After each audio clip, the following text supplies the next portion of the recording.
Another day, another featherweight champion calling out Naoya Inoue. I mean, check out what the English WBA champion Nick Ball had to say. If he's coming to featherweight, you want to be the one that welcomes him? Yeah, definitely. It's been spoke about too much, not for it to happen, do you get me? Nigga, you was a bitch!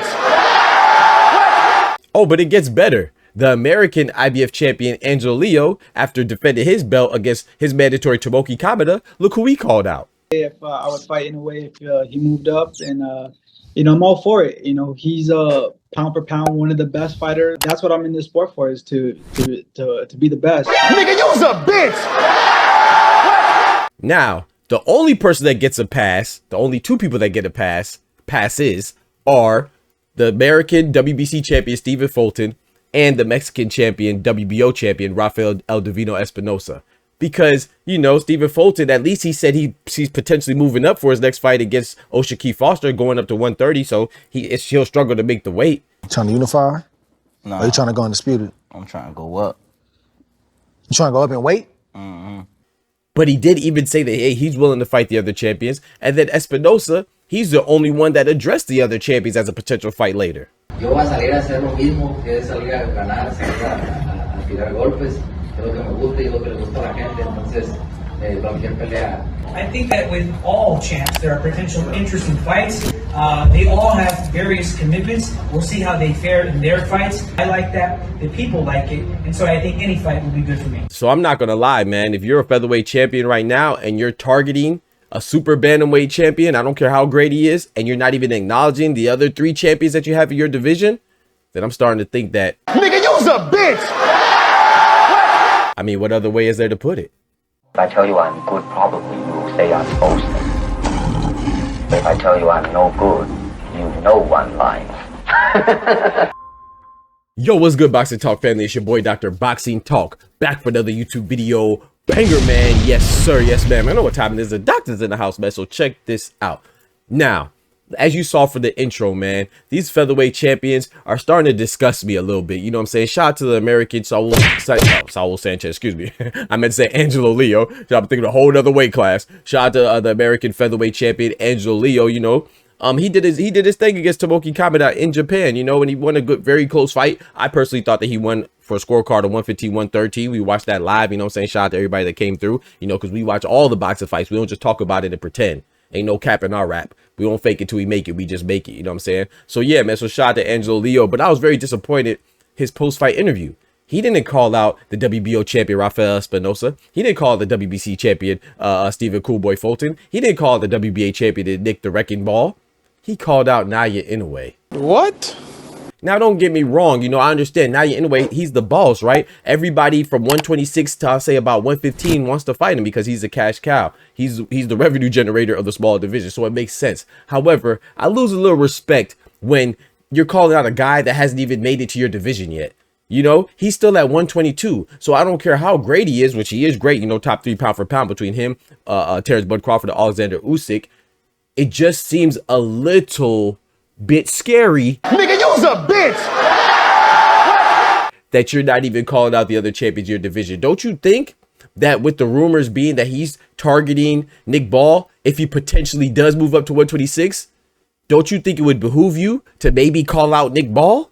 So why don't you get in the way of Naoya Inoue's next target, not his next target, because he's fighting MJ Akbadaliev next, so his next target, maybe if it comes into fruition, why wouldn't you target Nick Ball? I mean, both of y'all are available, right? Yeah.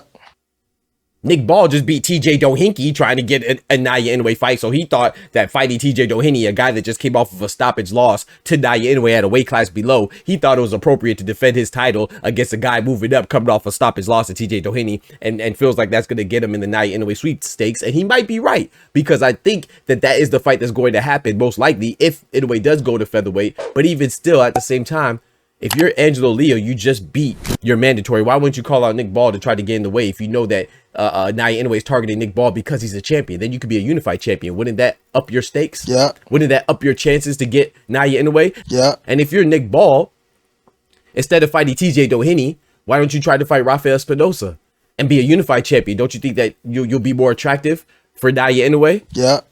So he could further his dominance in boxing and go up to featherweight, become a unified champion if he beats you? That, I mean, that's what the trinkets are for, right? The championship belts, to attract competition and establish your dominance. So if you really believe in yourself, then I think that that would be the next step. You know, call out Stephen Fulton. You know, Stephen Fulton said that he's willing to unify, but I would say this about Stephen Fulton, though. Not only did he already fight Naoya Inoue, we saw how that went, but he also mentioned that he might be moving up to 130. So I'll give Stephen Fulton a pass, and I'll give the other guys a pass for maybe not targeting him. But Stephen Fulton also said in the same interview where he said he's probably going to go to 130, he said that he was willing to unify with the other champions. And Rafael Espinosa, he also said that he wants to unify with the other champions and possibly become undisputed if they don't force him to 130 as well, because that's what it seems like Top Rank is trying to do, right? But my point is, it still remains that if you are really about legacy, and I know a lot of people are saying, oh, I want to fight Naoya Inoue for legacy, which is cool. That'll be a legacy fight, of course. If you fight Terrence Bud Crawford, Alexander Usyk, Naoya Inoue, Saul Canelo Alvarez, you know, and others, those are legacy fights, but more importantly, they're lucrative fights, you know. So I think a legacy fight is also establishing your dominance in your home division. You know what I'm saying? Conquer your domain. You know, where you're campaigning at, I think that's your domain, right? 126. So I think that the fact that these featherweight champions are going after Naoya Inoue so hard and so with so much fervor, I think is more indicative of them not really wanting to mix it up with each other. You know what I'm saying? Outside of Rafael Espinosa, you know, I would give him the credit. I think that he wants to mix it up. Shout out to him, the WBO champion, and shout out to Stephen Fulton, the WBC champion. I think that he is willing to mix it up. And what's even more important, if you don't know, Angelo Leo has one loss. And who'd that one loss come to? Stephen Coolboy Fulton. Damn. I'm sorry. Yeah, so we could understand and see possibly why he doesn't really want to challenge the other champions, you know? Maybe that's about, I like Angelo Leo. I'm going to be honest. I like Angelo Leo, but I got to say, man, that kind of very much annoyed me. The fact that he didn't even acknowledge the other champions. Like, at least bring him up. Even if your target is Naoya Inoue, at least be like, yeah, man, I'm willing to do unification with Nick Ball. I'm willing to do unification with Stephen Fulton or Rafael Espinosa. I mean, hey, man, kick it to me like that, you know, at least so I could defend you. You know what I'm saying? I wouldn't have this icky, disgusted, itchy feeling that you are just basking. You and Nick Ball are just basking a pursuit of glory and legacy when you're really just trying to target a smaller guy. Let's be honest. You know what I'm saying? You don't want that pressure from the other champions in your own division. That's just my thoughts on it, man. Y'all let me know what y'all thoughts are, man. I was a little disappointed in Angelo Leo. I'm always disappointed in Nick Ball. I mean, I don't think he was, ever since he went and tried to fight TJ Doheny and claimed that it's for him, try to lure Naoya Inoue in. We don't believe you. You just scared of competition, man. Let's be honest. You know what I'm saying? That's how I feel about him. He don't want no pressure. But that's just my thoughts. Y'all let me know what y'all think about that in the comments. I appreciate y'all rocking with me as always. Don't forget to smack that like button. But most importantly, remember, with God, we can do anything. Without God, we're nothing. The doctor's out. Please tell the featherweights to tighten up, man. Fight one of your own.